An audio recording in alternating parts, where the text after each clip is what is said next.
আসসালামু আলাইকুম। এখন শুনবেন সংবাদ শিরোনাম। জ্বালানি স্থাপনায় হামলার জবাবে ইসরায়েলের মধ্যাঞ্চলে আঘাত হানছে ইরানের মিসাইল। সৌদি আরবে ক্ষেপণাস্ত্র হামলায় নিহত দুজনের একজন বাংলাদেশি।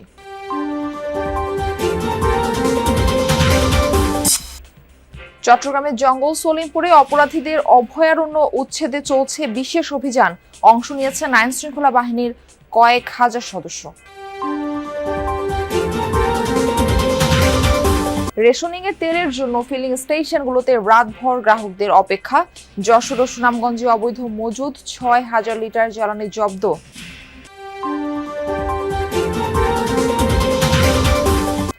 কাল থেকে দেশে ১৪ স্থানে শুরু হচ্ছে ফ্যামিলি কার্ডের বিতরণ।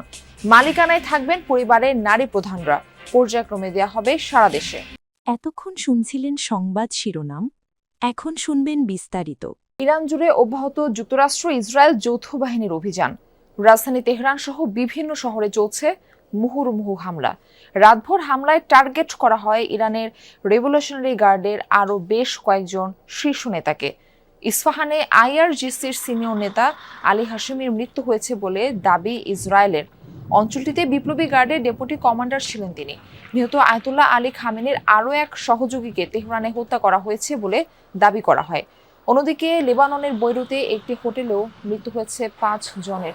এদের মধ্যে ৩ জন বিপ্লবী গার্ডের কমান্ডার। মিসাইল হামলার টার্গেট হয়েছে ইরানের অর্ধশত গোলাবারুদ সংরক্ষণাগার, তেলের ডিপো এবং পরিশোধন কেন্দ্র লক্ষ্য করেও টানা হামলা চলছে।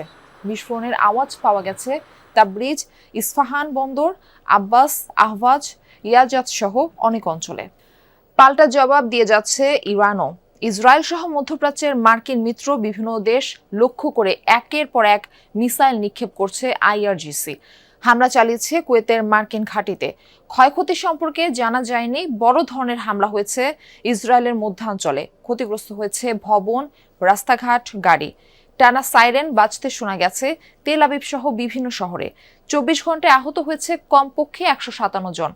এর আগে বাহরাইন, কাতার ও সংযুক্ত আরব আমিরাতেও মিসাইল ছুড়েছে আইআরজিসি।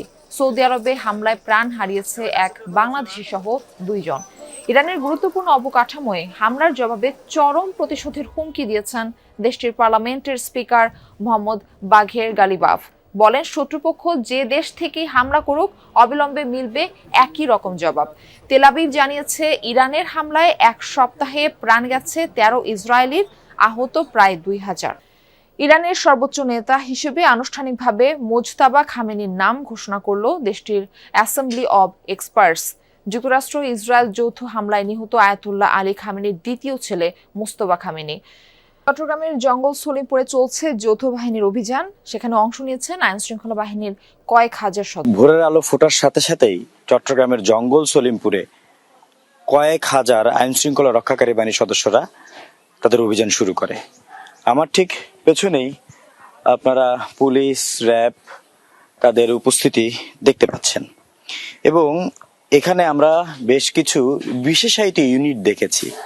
সিআইডি কে দেখেছি, ক্রাইম সিন ইউনিট দেখেছি, পুলিশের ডগ স্কোয়াড দেখেছি, র্যাবের ডগ স্কোয়াড দেখেছি। পাশাপাশি গোয়েন্দা তথ্যের ভিত্তিতে আমরা দেখছি যে বেশ কিছু ঘর তারা ঘিরে রেখেছেন এবং আমাদেরকে এই জায়গাটি পর্যন্তই সীমাবদ্ধতা দেওয়া হয়েছে এবং আমরা সেখান থেকে দেখানোর চেষ্টা করছি। ভেতরে সেনাবাহিনীর, আমি যেহেতু বলছি যৌথ বাহিনীর অভিযান, ভেতরে সেনাবাহিনীর বেশ কিছু এপিসি ট্যাঙ্ক যেগুলোকে বলা হয় সেগুলো প্রবেশ করেছে। সেনাবাহিনীর বেশ কিছু প্রশিক্ষিত ইউনিট ভেতরে প্রবেশ করেছে, বিজিবির ইউনিট প্রবেশ করেছে। তারা কিছু ঘরকে আগে থেকে চিহ্নিত করে, যেগুলো সন্ত্রাসীদের আস্তানা হিসেবে তারা চিহ্নিত করেছে, সেখানে অভিযান পরিচালনা করবে এবং অভিযান শেষে সেখানে কোনো বিস্ফোরক দ্রব্য, অস্ত্র কোথাও মাটির মধ্যে লুকিয়ে রাখা হয়েছে কিনা সেটা তারা বের করে আনার জন্য তাদের বিশেষ প্রশিক্ষিত যে ডগ স্কোয়াড সেটিও কিন্তু তারা সাথে এনেছেন। আমরা সেই ডগ স্কোয়াডের গাড়িটি যদি এখান থেকে একটু দেখাতে চাই, বিজিবি অর্থাৎ বর্ডার গার্ড বাংলাদেশের দুটি গাড়ির সামনেই একটি ভ্যান দেখতে পাচ্ছেন। সেই ভ্যানটি হচ্ছে পুলিশের ডগ স্কোয়াড এবং এর ঠিক সামনেই আছে র্যাবের একটি ডগ স্কোয়াড। এই যে অভিযানটি, সেই অভিযানটি মূলত হচ্ছে জঙ্গল সলিমপুরকে, যেটাকে বলা হয় বাংলাদেশের মধ্যে আরেকটি দেশ। জ্বালানি তেল নিতে রাজধানীর ফিলিং স্টেশনগুলোতে রাতেও ছিল যানবাহনের লম্বা লাইন। দীর্ঘ সময় অপেক্ষা করে পর্যাপ্ত তেল পাচ্ছেন না চালকরা। সরকারি নির্দেশনা অনুযায়ী রেশনিং পদ্ধতিতে বিক্রি হচ্ছে তেল। গতরাতে রাজধানীর বিভিন্ন এলাকায় পেট্রোল, অকটেন ও ডিজেল পেতে এক পাম্প থেকে আরেক পাম্পে ঘুরেতে দেখা গেছে অনেকে। পাম্প মালিকরা জানান, হঠাৎ করে তেলের চাহিদা বেড়ে যাওয়ায় অনেক পাম্পে মজুত শেষ। এতে চরম ভোগান্তিতে পড়েছেন ক্রেতারা। যানবাহন মালিক ও চালকদের অভিযোগ, কিছু অসাধু লোক বাড়তি তেল সংগ্রহ করে খোলা বাজারে বিক্রি করছে। অনেকে সংকটের আশঙ্কায় প্রয়োজনের তুলনায় বেশি তেল মজুত করছে, যে কারণে পরিস্থিতি আরও জটিল হয়ে উঠেছে। যশোরের চৌগাছায় অবৈধভাবে মজুদ রাখা প্রায় ৬,০০০ লিটার জ্বালানি তেল জব্দ করা হয়েছে। ৩ ব্যবসায়ীকে ১,৩৫,০০০ টাকা অর্থদণ্ড দিয়েছেন ভ্রাম্যমাণ আদালত। রোববার বিকেলে সলুয়া বাজারে জেলা প্রশাসনের নির্বাহী ম্যাজিস্ট্রেট সোয়াইব হাসানের নেতৃত্বে অভিযান পরিচালিত হয়। অবৈধভাবে জ্বালানি তেল মজুদের দায়ে ব্যবসায়ী নিজাম উদ্দিনকে ১ লাখ টাকা দণ্ড দেওয়া হয়। তার গুদাম থেকে ৫,৬০০ লিটার ডিজেল, ২৪২ লিটার পেট্রোল ও ৩৮ লিটার অকটেন জব্দ করা হয়। এছাড়া চৌগাছা ফিলিং স্টেশনকে ২০,০০০ টাকা ও রুহুল আমিন নামের এক ব্যবসায়ীকে ওজন ও পরিমাপ আইনে ১৫,০০০ টাকা জরিমানা করা হয়। এদিকে সুনামগঞ্জ সদরে অবৈধভাবে তেল মজুদের অপরাধে সোহেল চৌধুরী নামে এক ব্যবসায়ীকে ৬ মাসের কারাদণ্ড দিয়েছেন ভ্রাম্যমাণ আদালত। সেই সাথে ১০,০০০ টাকা জরিমানা করা হয়েছে। রোববার বিকেলে আহমেদাবাদ বাজারে ভ্রাম্যমাণ আদালতের অভিযান হয়। এ সময় চৌধুরী ট্রেডার্সে অবৈধভাবে মজুত করা ১১ ব্যারেল পেট্রোল জব্দ করে প্রশাসন। নিম্নবিত্ত পরিবারের সুরক্ষায় চালু হতে যাচ্ছে ফ্যামিলি কার্ড। পর্যায়ক্রমে দেশের সব পরিবারকে এই সুবিধার আওতায় আনার পরিকল্পনা সরকারের, যার মাধ্যমে প্রতি মাসে ২৫০০ টাকা বা সমমূল্যের নিত্যপণ্য সহায়তা দেওয়া হবে।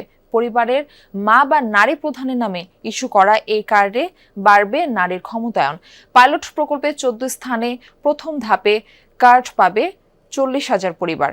আগামীকাল করাইল বস্তিতে এই ফ্যামিলি কার্ডের উদ্বোধন করবেন প্রধানমন্ত্রী তারেক রহমান। বিএনপির নির্বাচনী প্রতিশ্রুতি ছিল ফ্যামিলি কার্ড দেয়ার। সেই কর্মসূচির পরীক্ষামূলক যাত্রা শুরু হচ্ছে ১০ মার্চ। করাইল বস্তিতে যার উদ্বোধন করবেন প্রধানমন্ত্রী তারেক রহমান। প্রাথমিকভাবে ৪ মাসের এই পাইলট প্রকল্প, যার আওতায় ১৪টি স্থানে ৪০,০০০ পরিবারকে কার্ড দিবে সরকার। এর মাধ্যমে প্রতি মাসে ২৫০০ টাকা অথবা সমমূল্যের নিত্যপণ্য সহায়তা দেয়া হবে।